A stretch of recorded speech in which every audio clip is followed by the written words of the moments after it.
आम्हाला जोपर्यंत ह्याची उत्तरं मिळत नाही तोपर्यंत आम्ही शांत बसणार नाही।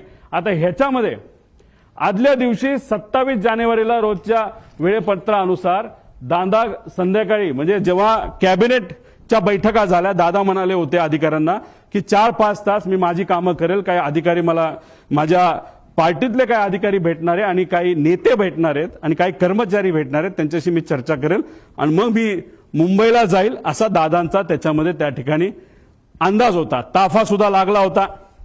एक फार मोठे नेते दादांना भेटण्यासाठी येणार होते, ते वेळेत येणार होते पण उशीर झाला।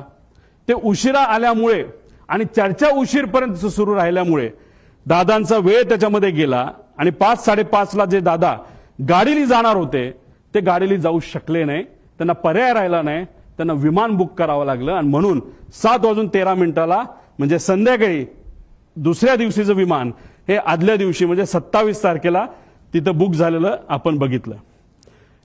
पूर्व विदर्भातील एक कुठले तरी नेते हे मोबाईल चेक करा दादांचे, नाही तर लँडलाईनवर कोणाचा फोन होता काय होता मला माहित नाही, पण मला जे कळालेलं आहे सही करावीच लागते, फार महत्वाची फाईल आहे।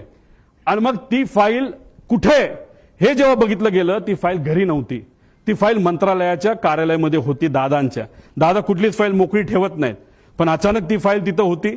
मग ती दादांनी बोलवली, बोलवण्यात येण्यात मुंबईचं संध्याकाळचं ट्रॅफिक तुम्हाला माहिती आहे, ती फाईल पोहोचूस तर वेळ गेला। वेळ गेल्यानंतर ती फाईल आली, पण एक मोठा नेता आपल्या पक्षाचं बोलत असेल तर सही तर करावीच लागेल आणि मग दादांनी ती सही केली। ती फाईल यूज तर सही करूस तर त्याच्यामध्ये दुर्दैवाने त्या ठिकाणी वेळ गेला। आता ह्याच्यात खोलात जर जायचं असेल कारण आमच्या पण ओळखी तिथं आहेत, आमच्या पण जीवाची माणसं आहेत। अजितदादांबरोबर जेव्हा केव्हा मी भेटलो आणि दादांचा जो काही शेवटचे 3-4 महिने होते त्यात मी दादा आणि त्यांच्याबरोबरचे अधिकारी एकदम घट्टपणे एक फार महत्वाची चर्चा त्या ठिकाणी करायचो आणि ती करत असताना मग काही अधिकाऱ्यांचे कर्मचाऱ्यांचे त्याच्यावर आमच्यावर त्या ठिकाणी विश्वास असल्यामुळे तिथं चर्चा काय चालली होती हा विषय जेव्हा केला तेव्हा तिथं चर्चा कुठले तरी राजकीय कन्सल्टंट कोणीतरी आहे त्यांचा जो कॉन्ट्रॅक्ट आहे जो शेकडो कोटीचा आहे तो आपल्याला कॅन्सल करावा लागतोय कारण त्यांच्याकडनं काहीच आपल्याला मिळत नाही, त्याचा काहीच फायदा होत नाही। कारण 7 दिवस आधी सुद्धा बारामती हॉस्टेलला दादांना जेव्हा मी भेटलो होतो तेव्हा सुद्धा दादांनी काही लोकांना सांगितलं होतं शहाणपणा करू नका, राजकारण आम्हाला शिकू नका, राजकारण आम्ही कसं करायचं हे माहिती सर्वे फक्त तुम्ही करा, अशी काहीतरी चर्चा तेव्हा झाली होती। आणि अशा पद्धतीची चर्चा तिथं झाली आणि दादांना त्याच्यामध्ये उशीर झाला आणि मग दादांना प्लॅन बदलावा लागला।